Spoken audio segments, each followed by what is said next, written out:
Hi, fashion dolls. It is Motivation Monday, February 5th. Did you guys miss me? I am back. I am back, and it feels so great to be back. This is the day after the Grammys. Congratulations to all of the winners. Congratulations to Victoria Monet, Coco Jones, uh, Miley Cyrus, so many of the artists, amazing artists at the Grammys. The fashions were a little bit underwhelming, but I posted the ones that I really, really liked. Now, before we get into all of that, our very special guest today is a writer, director, and filmmaker, and he's known for shows such as Finding Me and Talks with Myself. Ladies and gentlemen, join me as we welcome our very special guest, Roger Amius Jr. So I am about to send him this live, and hopefully everything works very, very well. I took a break. I needed to take a break and regroup and refresh after that last interview, which was with Rico King. So I hope you guys are all doing brilliant. Again, it is the day after the Grammys, and I had to come with the beautiful blue today, honey. I had to do something a little bit different than what I did the last time. So without further ado, let's welcome our very, very special guest, Roger Amius Jr. And hopefully it works today. Hopefully it works, because IG be tripping sometime. So hope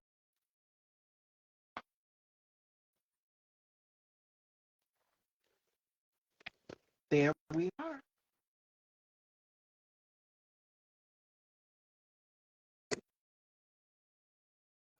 Can you hear me?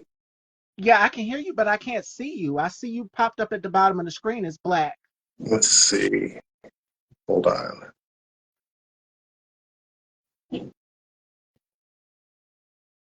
Okay, There there we go. we are. Now we can see that beautiful face. How are you? I'm well blessed and highly favored, and yourself? I am doing excellent. It's such an honor to have you here. Listen, I am a fan of your work. I have been binge watching your show, Finding Me, for the past few weeks. It is my guilty pleasure, along with Pandora's Box. Shout outs to Pandora Slim Monrose, who is an amazing film director like yourself. And another one of my guests is going to be here tomorrow, Don Carl Harper Jr. So before we get into the show, Finding Me and Talks with Myself, how has 2024 been for you so far? Because I know we've had some ups and downs. We're now in the new year and the new month of February. January has felt like a whole year. It's been a long month. It started kind of quick and then it just dragged to the end. But that's also my birthday month, so I always love January. Really? How did you celebrate? How did you ring in the new year? I went out with friends and a loved one. Just really not big, not yeah. It's small and intimate. It was good. All right, all right.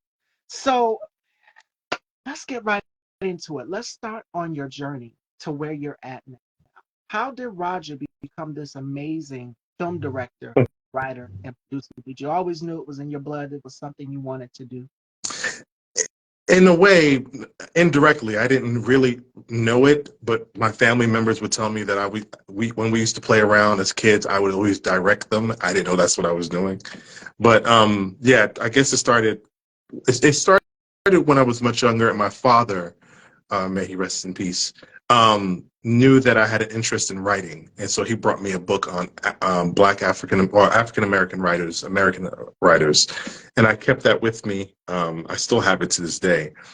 And then in high school, no, in grammar school, I wrote plays, and my friends and I tried to put a production together. And then we tried to do a teen soap opera because I used to watch a show called Degrassi High. I don't know how many people know Yeah. that show, but the original Degrassi High, not the next generation with Drake. I'm talking about the original from the 80s. Oh That used yeah. to really inspire me. Yeah, I love that show. And then fast forward to high school, I tried to continue that same series. That's when I first got a taste in editing. I went to St. Benedict's in Newark, and they gave me the tools on how to edit a little bit. And then 2007, I just wrote my first script, and I didn't know it was going to be a thing. It was just more of like because I'm an Aquarius, so we're always dreaming. It was more of a dream, and it became a reality. And that was my very first film that got worldwide. No, it got U.S. distribution from a distribution company called TLA, Yeah. and that's how it all morphed.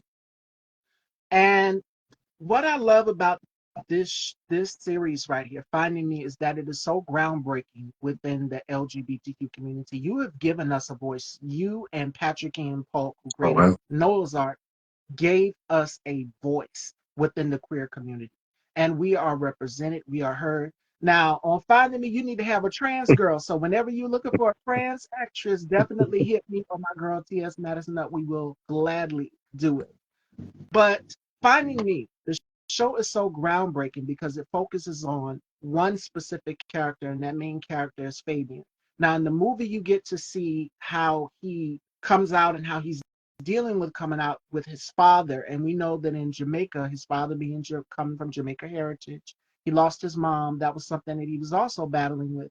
But he was also battling with his relationship with his father. And that is something that a lot of people, I'm pretty sure myself, can relate to with coming out to their parents and the parents not being welcoming or accepting. When you write stories, do you pull from personal experiences from yourself as well as friends? Well, yes. I didn't have the relationship. I'm first generation Haitian American, and my father passed away when I was 20, so I didn't have that grapple that Fabian does. But I am met, and I don't think my father would have been as mean or as unaccepting as Fabian's father was. But I think we all know that father son relationship in our community. I think we all can kind of relate to it. And I wanted to spot a light on that because I thought it was important from a Caribbean standpoint. We've seen it from an American standpoint, but because I know there's so many Caribbeans, Africans that feel like their stories are not being told. And so when I did the first film, Finding Me, we would get, I'll never forget, and this is before the way the internet is right now. This is in 2008. Getting a letter, an email from someone from Kenya, and it just shocked me. I was like, wow, I didn't know the reach would get that far. Yeah. And he was saying how he related to Fabian's character and Fabian's plight. And he wishes, I mean, well, he's happy that the story was being told. And that touched all of us because when we were all doing this in such grassroots, broken string budget, we didn't realize that we would connect with so many people. And that's always been a blessing. And each character had their story. Like Greg was bad. Greg was was bisexual. He was just how can I say it about Greg? Greg was more so test the waters type. Like Yeah. he was bisexual and he was battling with both. And then we've got Tammy. Tammy, I can relate to her the most, and I say it because we are both fashion girls. So it was like the black Sex in the City with a little bit of Living Single, and I'm pretty sure you pull inspiration from those shows because that's what Finding Me gave me. You give you an insight into each character's life. And again, I can't thank you enough for that because it's helped shows like Noah's Ark and Finding Me, and then later on down the road you had Pose have given us representation within the queer community, which is very likely seen in this industry and in this business right now. But you've broken down those doors with this show here. So groundbreaking. Thank you. Thank you. To be compared to Noah's Ark, that's a I thank you very much because Noah's Ark is very groundbreaking. So that's a great comparison. I mean, I'm very humbled by that. Thank you. And you both were out during the same time. You said 2008. Noah's Ark actually came out, well, it was a pilot in 2003, Patrick Ian Polk did. And then it came out in 2008. It was on Logo. Mhm. So someone in the comments just said it. Carolyn Michelle says, Roger is truly a pioneer, and that you are. So I'm honored to be sitting, instead of watching you on the television, sitting right here in your presence. And when I showed my mom the DVD, I said, Mom, he's coming on the show next week. She couldn't believe it. So it's Oh, such it's such an honor to have you here. Do you thank have you. any idea the impact? You said someone from Kenya reached out to you. I'm pretty sure that people are still reaching out to you to this day about this specific show. If not this show, then talks with myself. which I think is the spinoff of one of the characters on the show, Morris, which is Kenyon. I don't know if Kenyon is still here. We know him as Jabril from Triangle. Uh, it gives you an insight into Morris's life because Morris was married, and then Fabian found out in the film, in the show, I think. Well, yeah, Yep. in this part, in this season, Yep. and then it goes on from there, and he gets his spinoff. So you see Greg, but finding me and talks with myself is more so that. Do you pull from personal experiences from other people in life for that platform as well too? Yes, I think all the stories that I come up with is kind of directly related to my life, but very loosely. And some of the friends that I know, like in the Finding Me movies, the Amira character played by Janara Corbin, that was based loosely off of one of my friends, and everyone loved that character because she was so outrageous and over the top. Um, Greg is Amira has a little bit of my personality. Oh God, I think there we are. She has a little bit of my personality because I'm a Scorpio. And we all know how Scorpios are. We are very, my mom is a Libra. So Scorpios, we will just say exactly what comes to our mind. right, So the characters that I could relate to the most was Amira and Greg. And then they had their dialogue with each other, which reminded me so much of Martin. If you go and watch Martin, who were going back and forth, it was Pam and Martin. So they had their exchange, but they were friends at the end of the day, and they did the right thing, and they supported Fabian. In the right, first movie, they were there because Fabian really took it hard about the passing of his mom. And then the scene where they were all together, that was touching right there because I'm pretty sure a lot of people within the queer community can relate so much to that of losing a parent, losing a relative, and just having to find their way through life and navigate and come to terms with who they are. And the scene when they were sitting in the cafe and he said, I'm trying to find myself. A lot of people within the queer community struggle with that. So what advice would you give to people with their in our community who are trying to find themselves? That's a really good great question, but it also is very layered because it's also somewhat age appropriate, meaning sometimes you need your peers because someone older like myself can talk to someone younger, and that younger person may not take the advice of a saged, seasoned person because they feel like they can't relate to what's going on.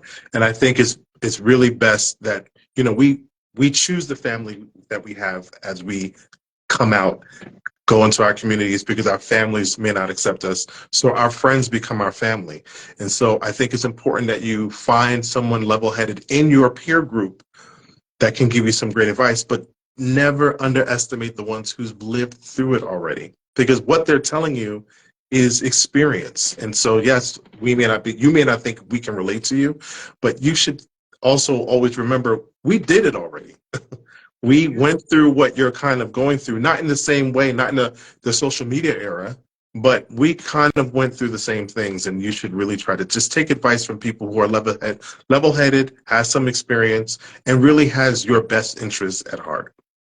Now I'm going to read some of the comments here. Kenyon, you guys are giving Roger his flowers. Shout outs to Jay Evans. Make sure you guys head on over and subscribe to the Jay Evans Talk Show. Now, Jay Evans does a lot of reviews on if you guys love Love and Marriage Huntsville, if you like Real Housewives of Potomac, definitely go and check out his channel. And he's also done some interviews with some few faces that are in the music business as well too. So make sure you guys go and check that out.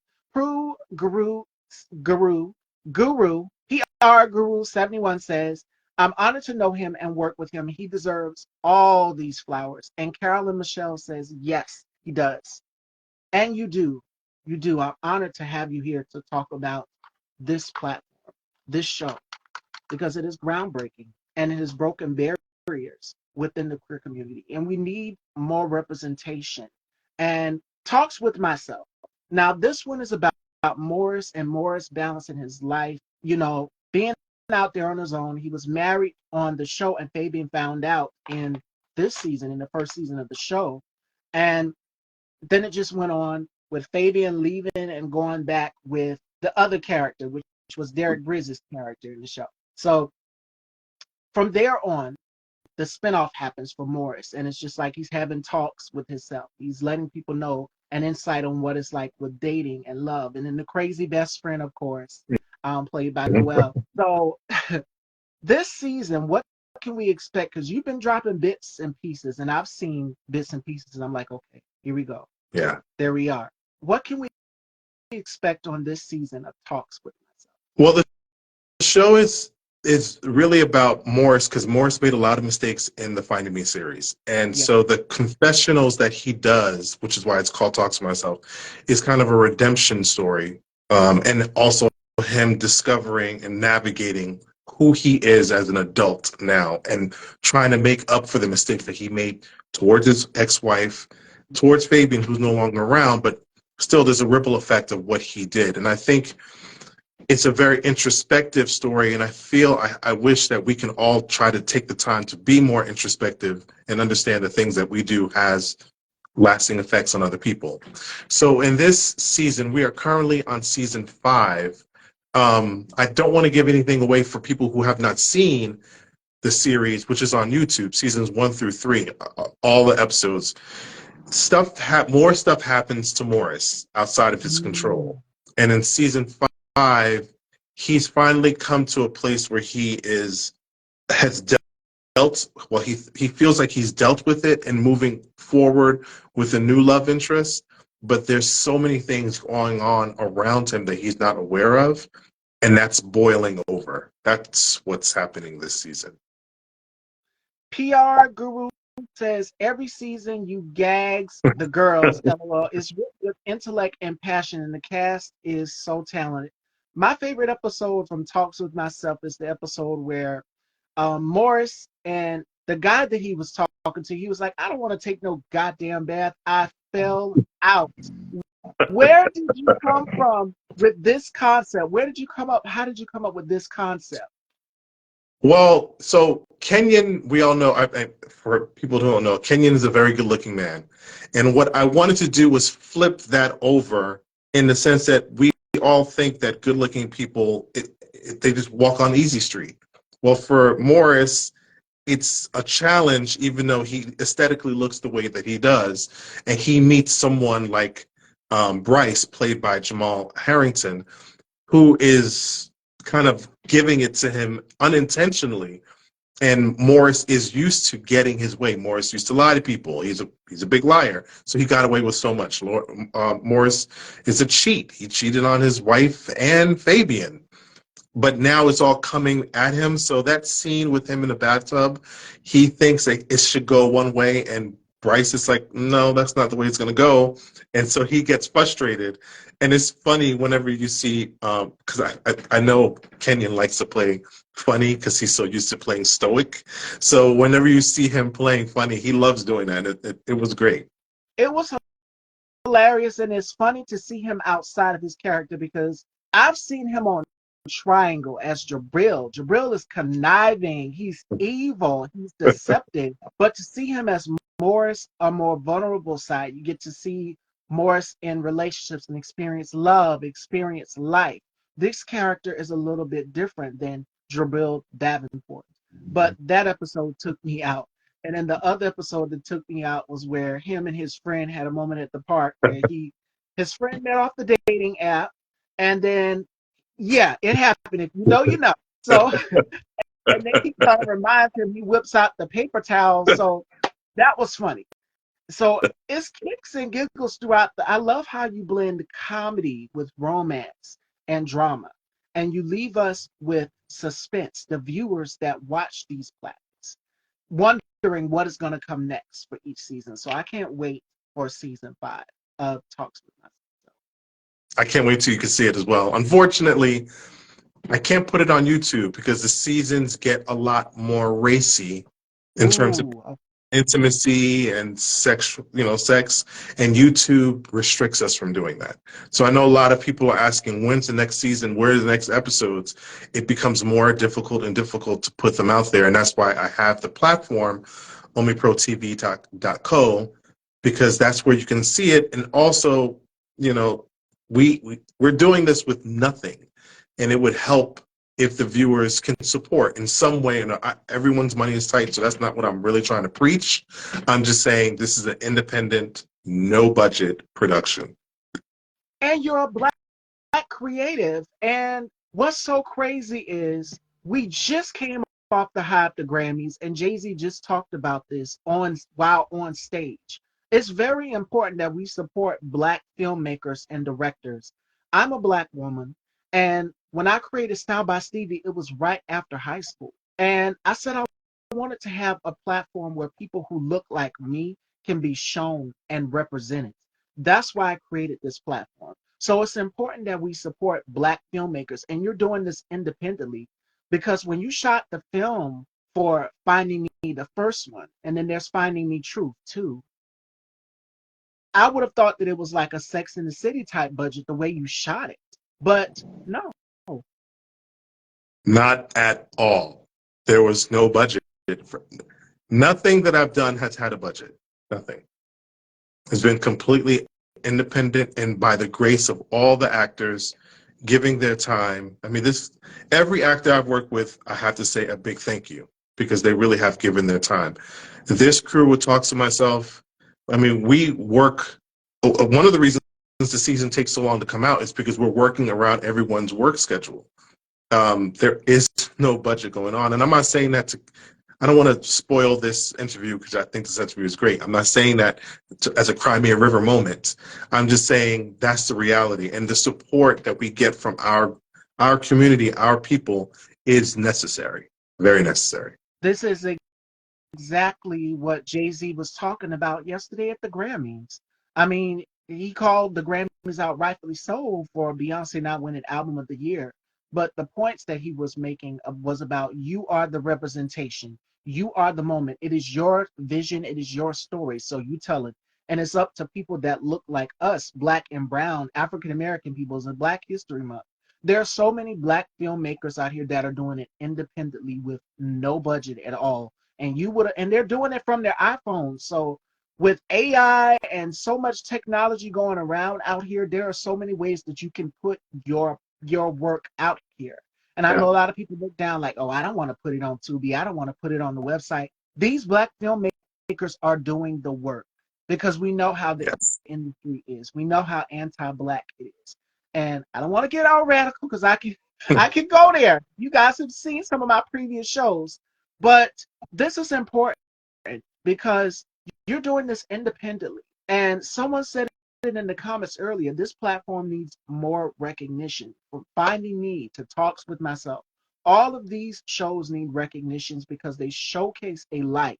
Now, mainstream out there in the entertainment business, we have Pose FX that went out there, but we need to be supporting the black filmmakers who are doing this independently, out of their own pocket, out of their own budget, sitting long hours. Hence why we have the writer strike. All of these actors are doing this work and they're not getting the credit for it.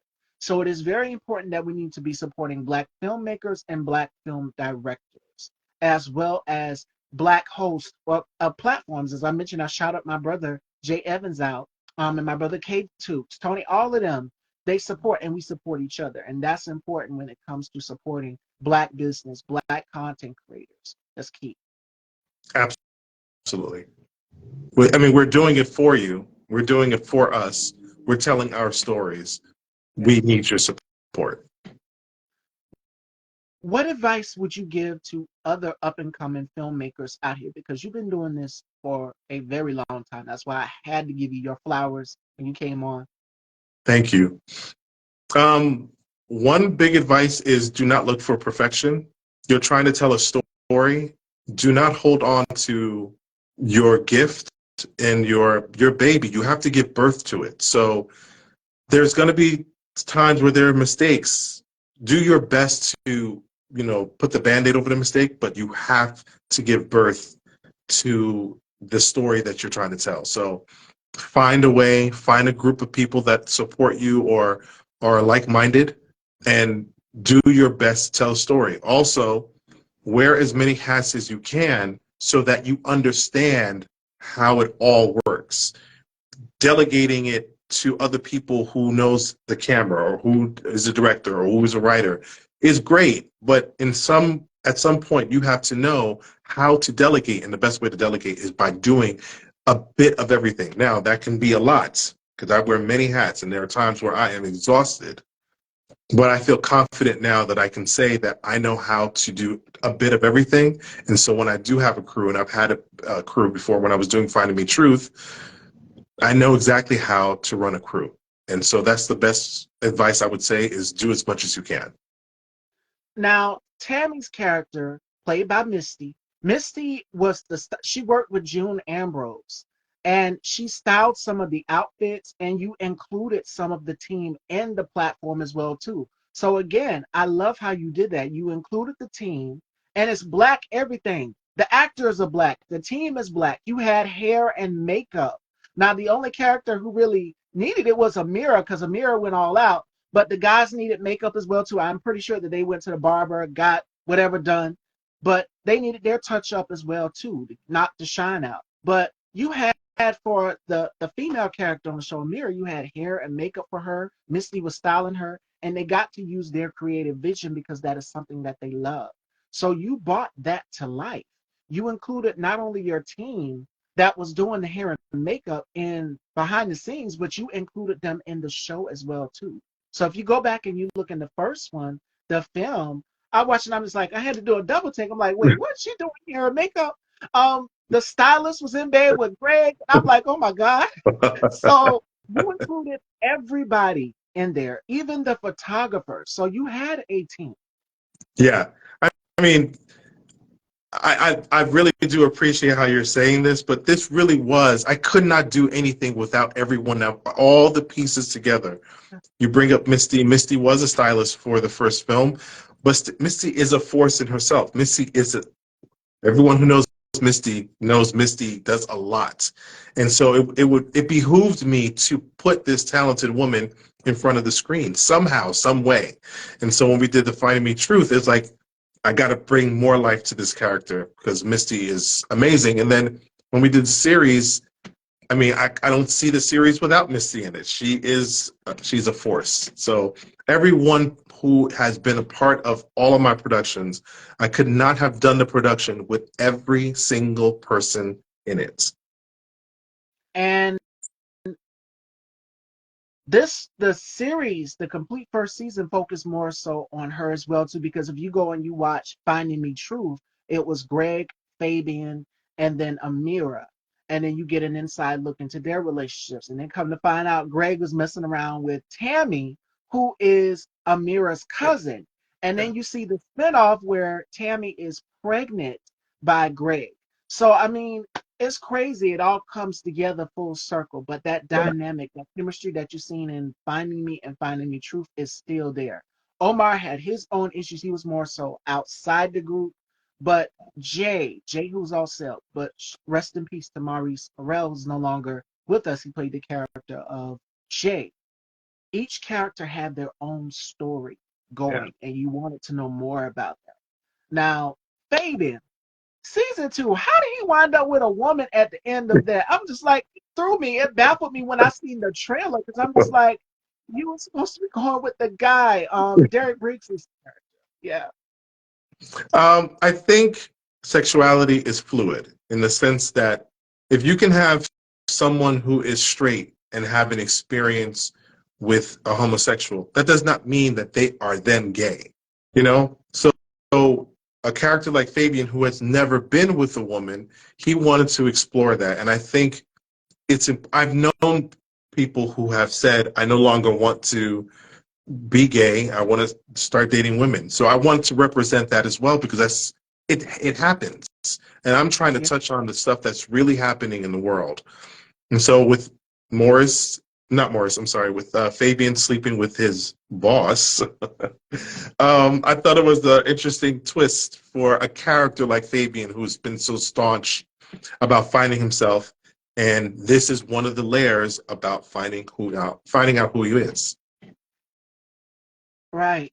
And then another thing that your show touched on was mental health. The young man who was dating Greg's character. Um, we found out that he was I can't say it on here, but if you watched the first season, you know. You touched on it way before it was even, talked about, because within the Black community, we sweep mental health up under the rug. We don't talk about it enough. And that is something that you touched on for that particular character. Yes. How important was it to touch on at that time? It was very important because we don't talk the black community do not talk about mental health at all, well, not enough. And there are services out there that people need to know. Does not make you weak if you are going to a therapist or talking to someone. It actually makes you stronger because you're dealing with the issues that you have. And I thought it was important that we show that. We don't see that enough in our community. And I've used that component in almost every season that I've done with Finding Me and Talks with Myself. Morris is seeing a therapist because of what he went through.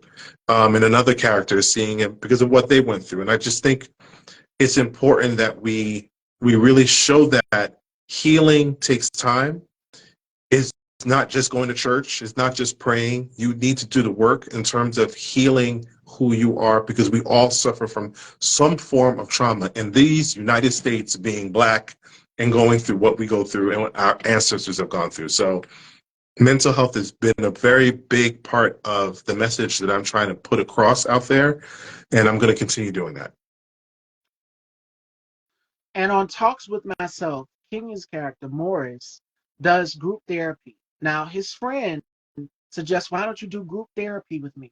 And he's like, I'm not really open to getting out there and talking about my problem. But then he runs into Greg, and they've all been in a circle. We've seen them in both films together. But when he saw Greg, what I loved about it is he talked and he opened up about the situation, what he was feeling, everything, the guy he was talking to, Jamal's character. So you got to see a more vulnerable side of him, whereas I don't want to talk about it because that's the thing within the Black Right. community. We don't talk about it. We sweep it up under the rug and dismiss it. Like you say, we go to church, we pray, yes, but faith without work is dead. So make sure that you are talking about it. The resources are here. God put resources here for people. And that's something that I touch on a lot on my platform. Hence why I took 7 days off, y'all. And I know y'all like, where's she been? I've been posting left and right, letting you guys know I'm all right. But I needed to take that time because you see the end result. You see how I'm glowing today? I'm happy, I'm rejuvenated, I'm refreshed. And that was needed. Someone messaged me today and they asked, where have you been? I said, I took a break. I needed to take a break after my last interview, which was with Rico King that Friday. So make sure that you are protecting your mental health and your peace, especially with these next few couple of days. I ain't even going to get started on it, y'all. We got this election. We already have primaries. This election coming up. So, y'all, please make sure that y'all are protecting your peace. That is important. Absolutely. All right, fashion dolls. We are going to have some fun with Roger. Now, I told him we was going to do some Black actor trivia, but we're going to skip that and we're going to do something a little bit different because I see a lot of new faces in here. We are going to do something called the Rapid Five. And Roger has to tell me 5 things that he can't live without. It can be his favorite drink, his favorite football team. Speaking of football, Usher is headlining the halftime this Sunday, so make sure that y'all tune in. All right. um, it has to be 5 things that he can't live without. And then we're going to do something called Turn the Tables. And this is for the new viewers out here. You get to know a little bit about me through Roger's questioning. Roger can ask me anything about life, fashion, beauty, whatever he wants to know, I have to answer. So I'll get put in the hot seat next. But before we get into that, Roger, what are 5 things that you can't live without that are your guilty pleasures? Um, Music. I can't live without the. And when I say music, I'm an old head. I'm talking, and all my friends make fun of me. The cast makes fun of me. I'm stuck in the '90s and 2000s with neo soul and hip hop and R&B. I'm stuck there. So I love my music. Um, I'm not wearing it right now, but I love hats and scullies. So I can't live without that. Haagen-Dazs coffee. I love Haagen-Dazs coffee drizzled with Reese's Pieces. That's my thing. So that's three, right? I can't live without my art, and that's for real. Meaning photography, filming. I tried to stop when I did the season finale, the series finale for Finding Me. I stopped for 1 year of filming, and it literally I felt like a crackhead. I was scratching myself. I need to do something. I need to create. I need to create. So art is very important to me. And so number five, sneakers. I like wearing sneakers. You and my brother, y'all will get along perfectly because he is a sneaker head.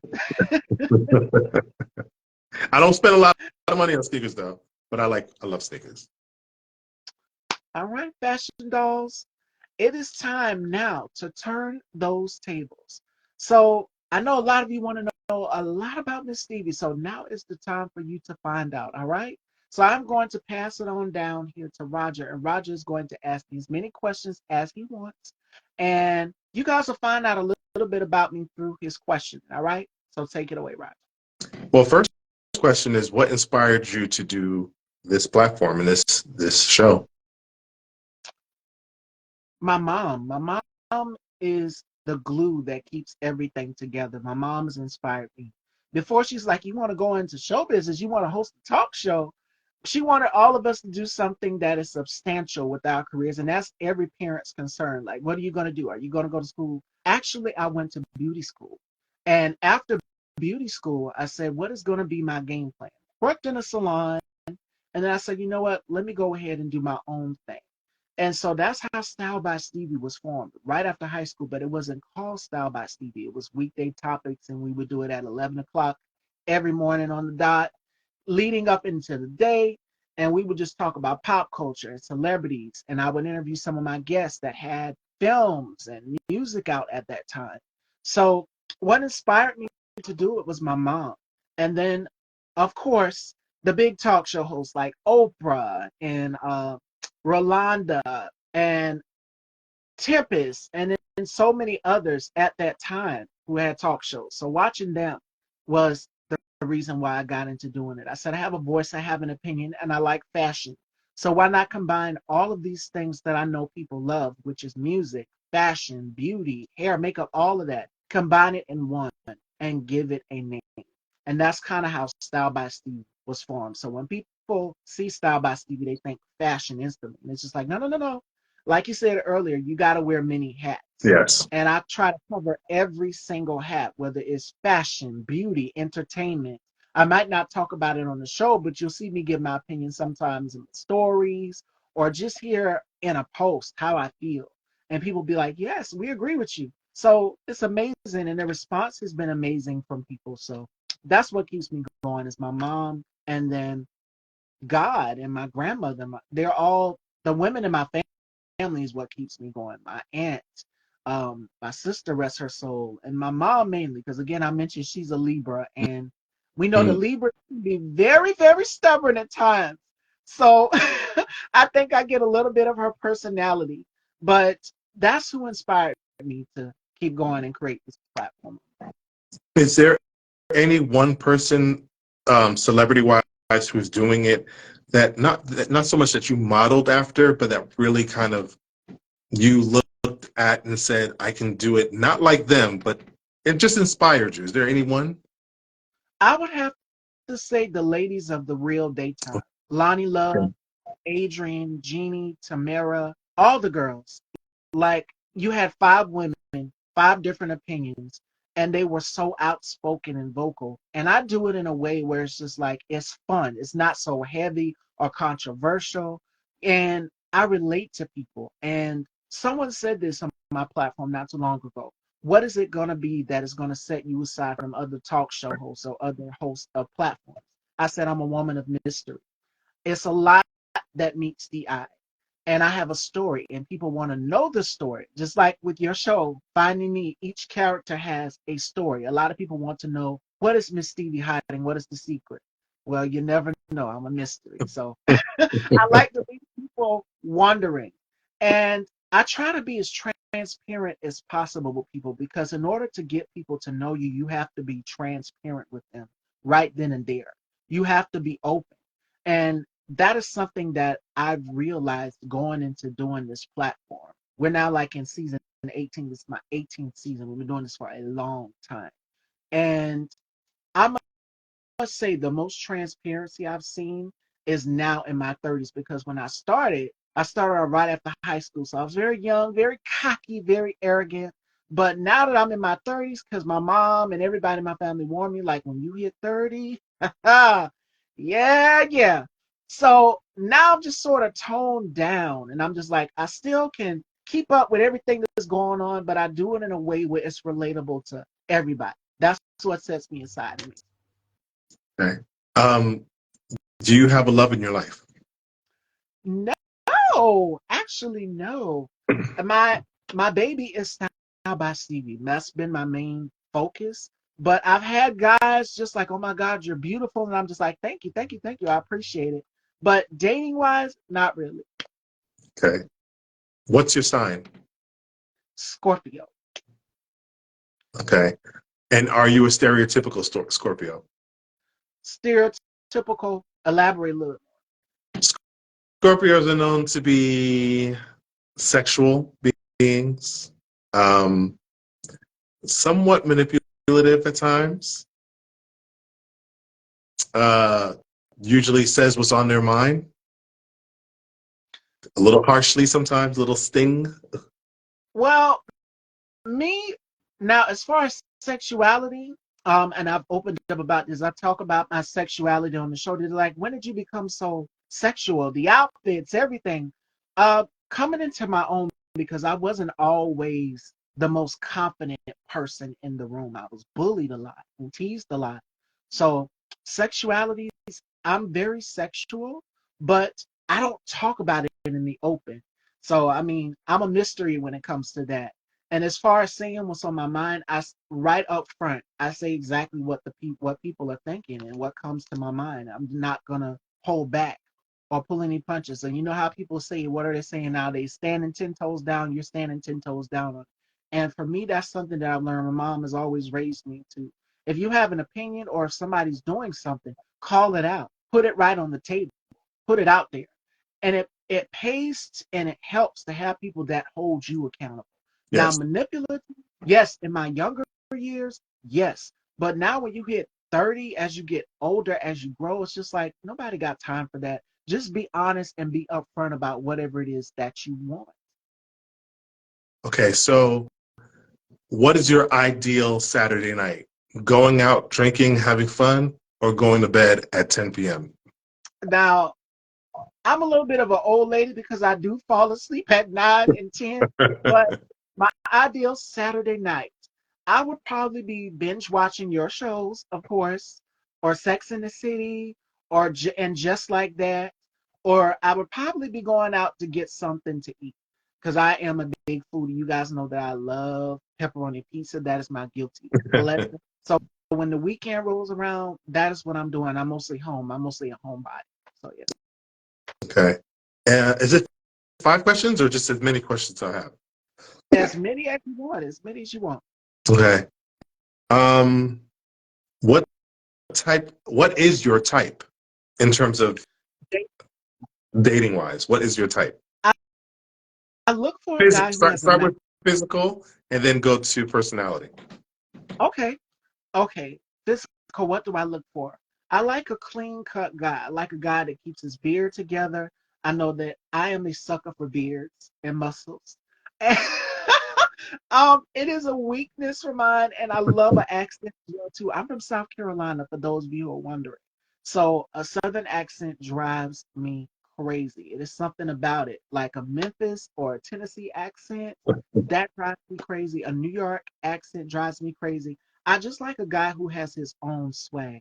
Now, appearance wise, body types, I like stocky guys. I like guys that are muscular. I don't discriminate. For me, it's about what's in the heart that counts. I don't look at the exterior. You can be the most unattractive person in the world, whatever, but as long as you treat me right, you're mine forever. I got you. And that's what I look for in a man. But I do like muscles. That is a weakness for me. Okay. Okay. What's the last song on your playlist right now?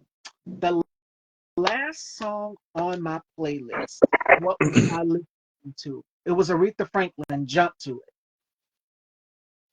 Okay. That song gets me going. I could listen to it on repeat over and over again, and I drive my mom crazy with it. But that is my go-to. What is your binge food? Like the food that you go to all the time. Your guiltiest pleasure, food wise. I already said pepperoni pizza.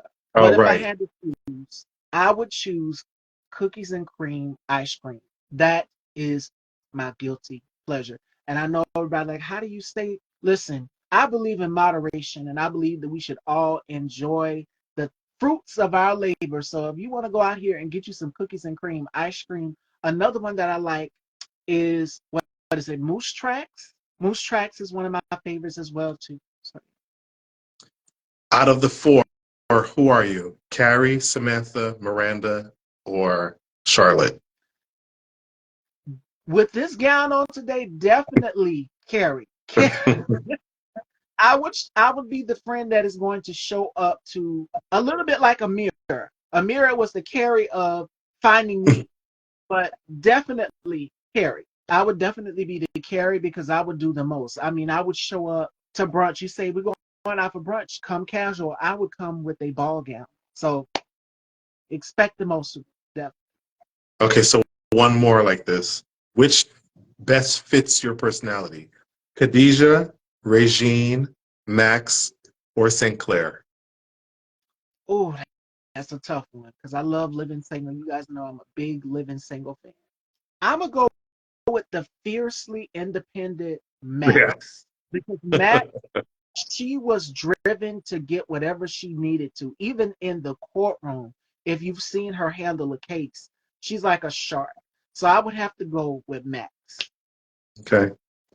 And which is your favorite show out of these three? Uh, A Different World, Living Single, or Girlfriends? Oh, that's a tough. Well, I'm a '90s baby, so I'm automatically gonna go with Living Single. Like watching that show from beginning to end, I have all the seasons. I know it line for line, every single episode, what happened, who wore what.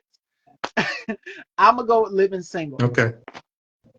That's all the questions I have for you. All right, fashion dolls, and that is Turn the Tables with Roger Amius Jr.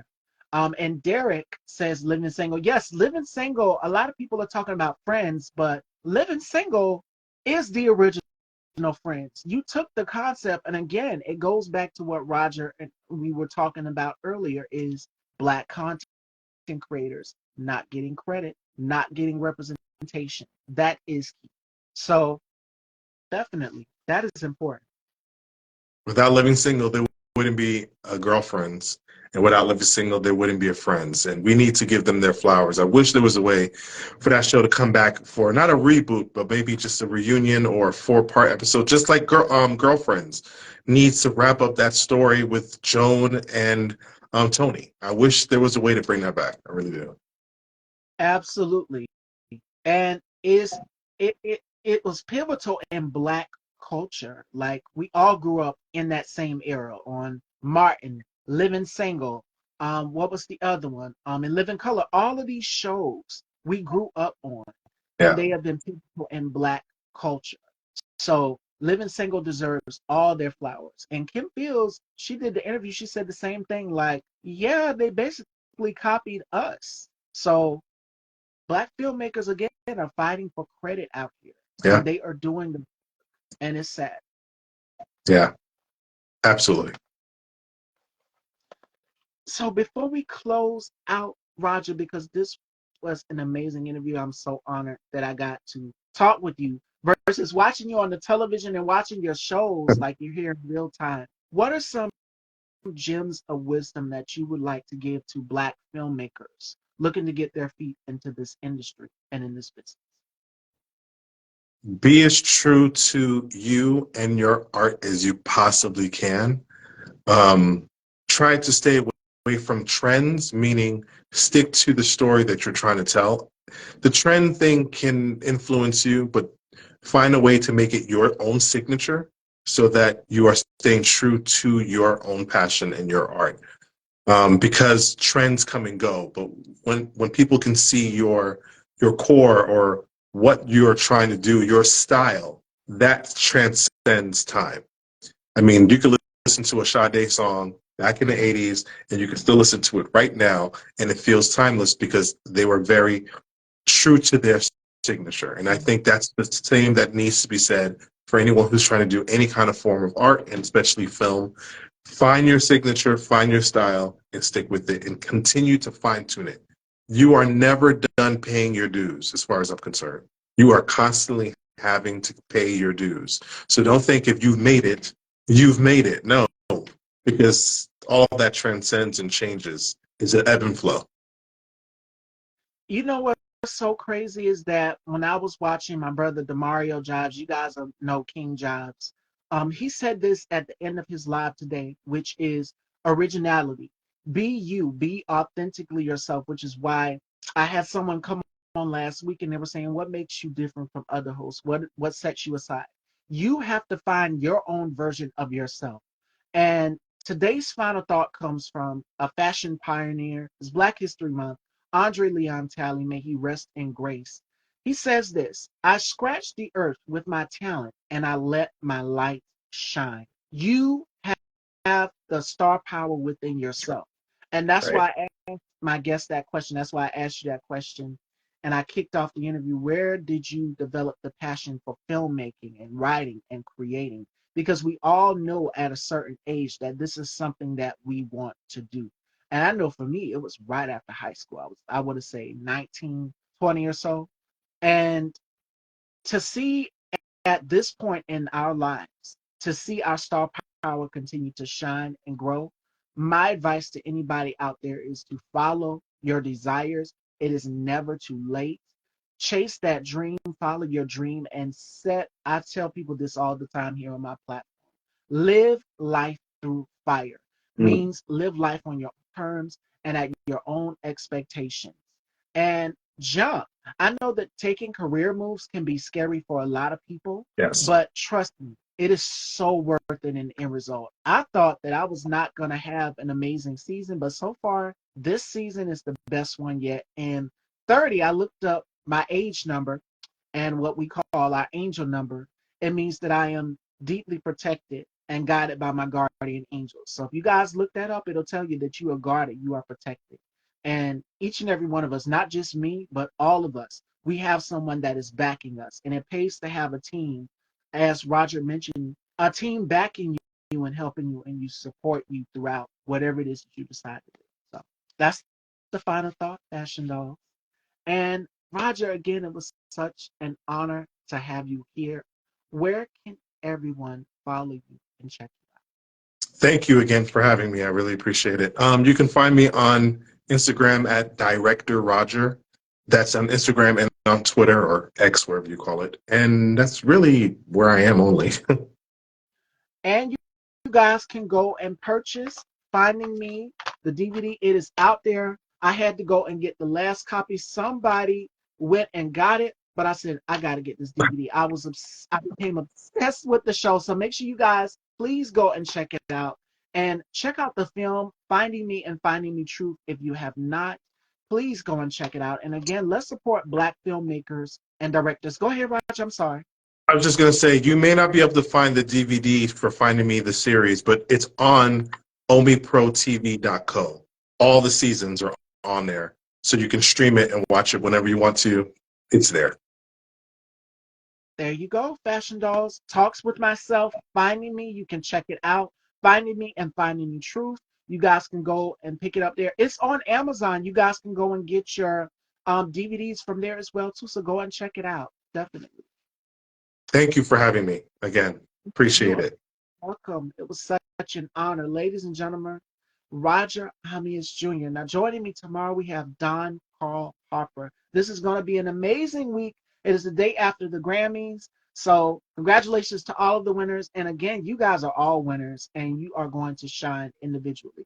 I love you all. And this interview will be up on Style by Stevie Daytime on YouTube. So, you guys can subscribe and hit that bell so you'll be notified when new interviews are uploaded as well. And it'll be here on IGTV in case you missed it.